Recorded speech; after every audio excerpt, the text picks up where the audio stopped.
Friends, last time मैंने आपसे कहा था कि हम लोग चैप्टर नंबर 6 उसका सबसे पहला थियरम दैट इज थियरम 6.1 को समझेंगे.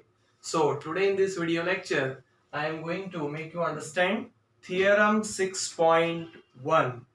इसी थियरम 6.1 का दूसरा नाम है, क्या सिखाया था? Basic proportionality theorem. Basic proportionality theorem. Okay, so theorem 6.1 कहो या तो बेसिक प्रोपोर्शनैलिटी थियरम कहो, दोनों एक ही चीज है. अब एग्जैक्टली इनका फर्स्ट अल्फाबेट ले ले तो इसको बुलाते हैं बीपीटी. थियरम 6.1 को क्या कहते हैं?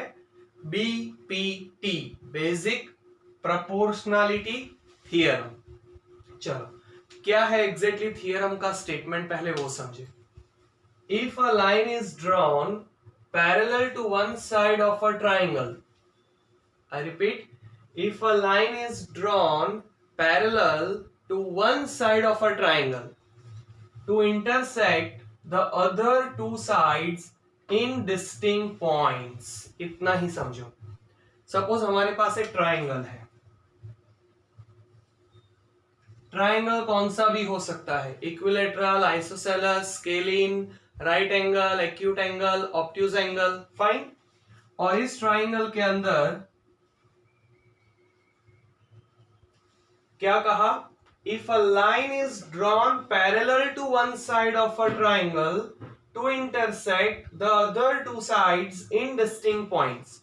अगर हम लोग इस एक साइड के पैरेलल दूसरी लाइन बनाए like this to intersect in two distinct points D and E. Okay, ये लाइन किसको पैरेलल बनाई हमने? बीसी साइड को. तो बाकी कौन सी दो साइड को इंटरसेक्ट होती है? ए बी और ए सी. कौन से दो पॉइंट्स है? डी और ई. यहां लिखा है in distinct points the other two sides are divided in the same ratio. तो जो बाकी की दो साइड है ए बी और ए सी, उनको ये लाइन इक्वल रेशियो में डिवाइड करती है. मतलब एडी अपॉन डीबी इक्वल एई अपॉन ईसी. तो सबसे पहले आपको स्टेटमेंट समझना है कि इस थियरम का स्टेटमेंट क्या समझाता है. ओके, इसे थियरम 6.1 कहो या तो बीपीटी कहो, मतलब बेसिक प्रोपोर्शनैलिटी थियरम. फाइन, तो आप स्टेटमेंट लिख दो और फिगर बना दो. Okay friends, now theorem 6.1 basic proportionality theorem को हम समझे. थियरम लिखने का तरीका आपको सिखाया था मैंने. सबसे पहले आप लोग फिगर ड्रॉ करेंगे. ओके, पेंसिल और स्केल से कंपलसरी. फिगर ड्रॉ करने के बाद हम लोग क्या लिखते हैं? डेटा. डेटा में आएगा we are given triangle ABC in which a line parallel to side BC. हमने लाइन किसको पैरेलल लिया है? बीसी को पैरेलल. ओके, उसका नाम है DE. Intersect the other two sides AB and AC at D and E respectively. Respectively का मतलब AB साइड को इंटरसेक्ट करेगा पॉइंट D और AC साइड को इंटरसेक्ट करेगा point E. Fine, now comes to prove. To prove में क्या आएगा? AD upon DB, corresponding side लेनी है. AD upon DB equal AE upon EC. हमें इसे प्रूव करना है. तो let us start with proof. Proof के अंदर सबसे पहले आप लोग डॉटेड लाइन से ज्वाइन करेंगे बीई को और सीडी को. चलो, सबसे पहले ज्वाइन करें बीई को और सीडी को. सो प्रूफ में लिखेंगे let us join BE and CD. Okay, दूसरी बात, इस ट्राइंगल के अंदर हमें ऑल्टीट्यूड ड्रॉ करना है. तो ये आपका बेस है एडी, तो यहां से ऑल्टीट्यूड जाएगा 90 degree like this, capital N। उसी तरह इस साइड पर ऑल्टीट्यूड जाएगा, यहां से D से जाएगा 90 डिग्री M। फाइन। सो यहां आएगा, let us draw EN perpendicular AD and DM perpendicular AE। Okay, altitude always 90 degree होता है, परपेंडिकुलर होता है। तो बच्चों सबसे पहला काम क्या करना है? सबसे पहले तो BE को ज्वाइन करना है और CD को ज्वाइन करना है। ऊपर की तरफ दो altitude EN perpendicular to AD और दूसरा DM perpendicular to AE। Fine. अब आप लोगों ने पढ़ा था एरिया ऑफ ट्राइंगल का फॉर्मूला।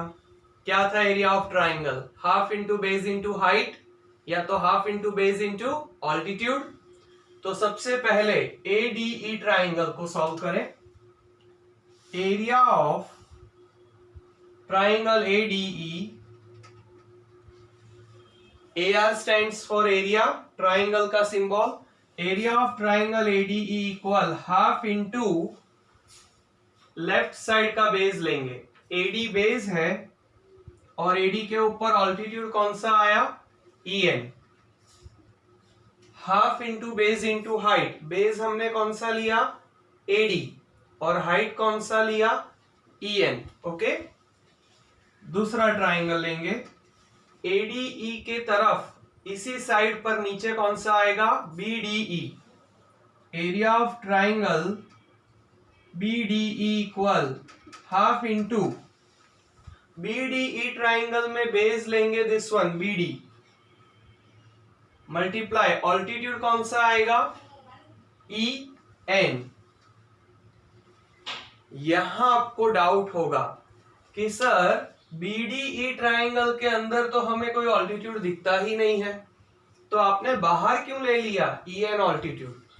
तो जस्ट फॉर योर नॉलेज मैं आपको समझा दूं, राइट एंगल ट्राइंगल होता है ना बच्चों, उसमें इसे बेस कहते हैं और इसे हाइट कहते हैं। ट्राइंगल की दो sides becomes the base and the height. Okay, acute angle triangle है अगर कोई, ओके, तो उसमें ऑल्टीट्यूड ट्राइंगल के अंदर आप बनाते हो लाइक दिस परपेंडिकुलर, ये बेस हो गया and this is the height. But if you have obtuse angle triangle like this, ये ऑब्ट्यूज एंगल है, देखो 90 से बड़ा, तो ऑल्टीट्यूड कहां बनाते थे? इस तरह से बनाते थे, इमेजिनरी लाइन। सो ये बेस है, बट बेस को एक्सटेंड करके उस पे 90 बनाते हैं। सो ऑलवेज रिमेंबर, वर्टेक्स से लेकर बेस तक का हाइट उसे ऑल्टीट्यूड कहते हैं। Okay, so always remember, obtuse angle triangle में ऑल्टीट्यूड कहां बनेगा? बाहर। अब जरा इस फिगर को देखो, BDE ट्राइंगल में ये ऑब्ट्यूज एंगल है, 90 से बड़ा है ना, तो हाइट कहां बनेगा? यहां पे EN। ये आपका एक्चुअल बेस है इतना, इसे थोड़ा एक्सटेंड किया हमने, जैसे यहां एक्सटेंड किया था। सो हाइट क्या आ जाएगा? EN। Okay, now let us take the ratio of this two triangle. Area of triangle ADE upon area of triangle BDE। चलो रेशियो लेंगे बच्चों, तो हाफ हाफ कैंसल हो जाएगा, EN कैंसल हो जाएगा, what is left? AD upon BD dot dot dot dot number 1। Okay, हमें जो प्रूव करना था उसका लेफ्ट साइड हमको मिल चुका है। अब जैसे हमने लेफ्ट साइड को सॉल्व किया, उसी तरह राइट साइड को सॉल्व करेंगे। फाइन, तो चलो मैं यहीं पर कर देता हूं, आप लोग नीचे कंटिन्यू करते जाओ। अब हम लेंगे एरिया ऑफ ट्राइंगल ADE, वापस से ऊपर वाला। चलो राइट साइड में कौन आएगा? ADE का बेस और हाइट, तो ये उसका बेस हो गया AE, half into AE into altitude इस बार DM होगा। ऑल्टीट्यूड कौन बनेगा राइट साइड, डीएम। ओके, नीचे वाला ट्राइंगल सीईडी, ट्राइंगल का नाम कैसे भी लिख सकते हो। वापस से अब आपको समझ आ चुका है। ये ट्राइंगल सीईडी में देखो बच्चों, ये ऑब्ट्यूज एंगल है, तो ऑब्ट्यूज एंगल है तो ऑल्टीट्यूड कहां बनेगा, इसी बेस को कंटिन्यू करो, 90 आया, so DM is an altitude, half into EC base बनेगा इंटू डीएम बनेगा उसका altitude. Fine, now take the ratio, therefore area of triangle ADE upon area of triangle CED equal half cancel, DM cancel, we left AE upon EC, इसे dot dot dot dot number 2। Left side भी आ चुका है, right side भी आ चुका है, still we need to show कि ये दोनों इक्वल है। तो अब हम लोग थोड़ा सा फ्लैशबैक में जाएंगे। लास्ट ईयर 9th स्टैंडर्ड में आपने एक थियरम पढ़ा था, इफ यू रिमेंबर। थियरम ऐसा था कि if you have two parallel lines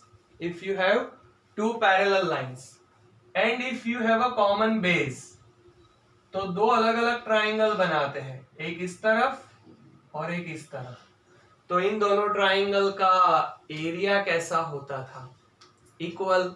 last year 9th standard में थियरम था आपको कि दो पैरेलल लाइन है, कॉमन बेस है, कॉमन बेस से दो अलग अलग ट्राइंगल बनेंगे, फिर भी दोनों का एरिया कैसा होगा, इक्वल होगा, इजंट इट, क्योंकि बेस कॉमन हो गया और पैरेलल लाइन है, मतलब दोनों ट्राइंगल की हाइट कैसी होगी, इक्वल, सो एरिया कैसा मिला, इक्वल।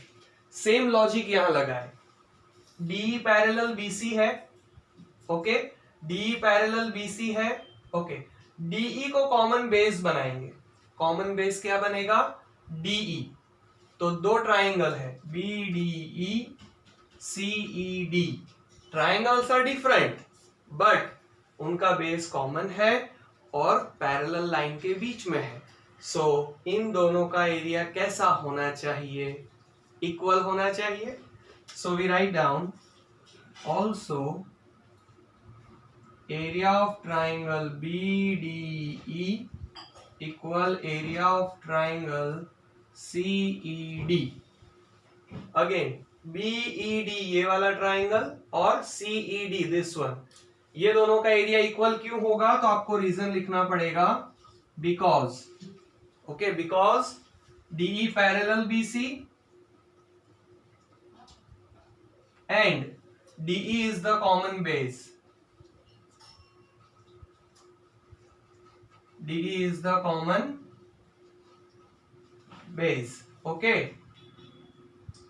दो पैरेलल लाइन और कॉमन बेस है, तो दो ट्राइंगल का एरिया कैसा होगा, इक्वल।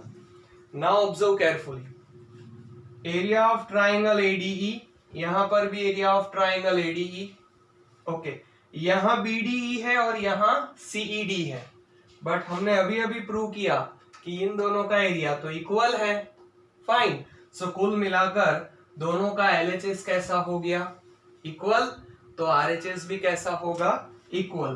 तो लास्ट स्टेप में आप लिखोगे फ्रॉम 1 2 एंड 3, इसे नंबर 3 देना पड़ेगा।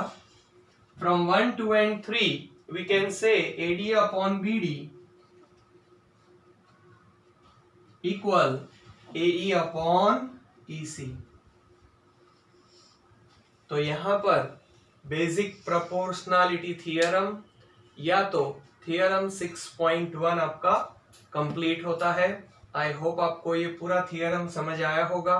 आप इस वीडियो को लाइक करें, सब्सक्राइब करें और शेयर जरूर करें। Thank you.